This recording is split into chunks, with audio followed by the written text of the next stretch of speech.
New thermal imaging footage has emerged showing the moments leading up to Monday's North Sea collision.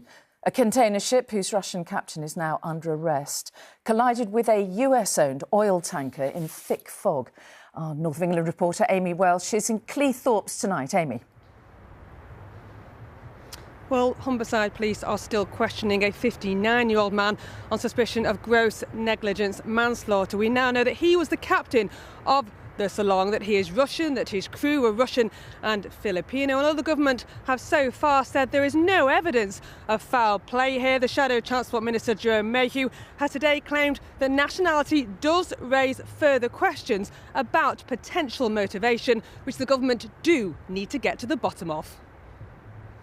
Lord, Lord help us, Lord. Lord, help us, Lord. The words of an eyewitness on board the Solong cargo ship, which has just crashed into a tanker off the East Yorkshire coast. Lord, Lord. Here we see the moment of impact caught on infrared camera. 2 days on, she's still on fire, and it's now emerged the ship failed several safety checks at a port inspection last summer. The emergency steering position and compass was not readable. Alarms on board were deemed inadequate, and another inspection in October found lifebuoys weren't properly marked. It'll be for maritime investigators to determine whether she was seaworthy. There are lots of regulations that the ship has to comply with, and also the crew and the officers have to comply with also.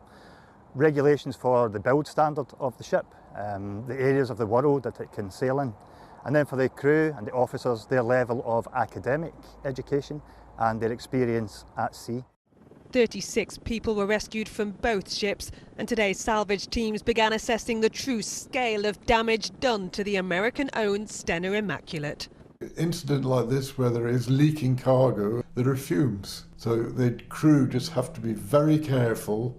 The salvage crew have to be very careful. They are trained for this, but nonetheless, the unexpected can always happen. Thousands of gallons of jet fuel has burnt off or evaporated, and while wildlife has mostly been unaffected, crew members have been left shaken, one is feared dead, and questions remain. Amy Welch, ITV News, Cleethorpes.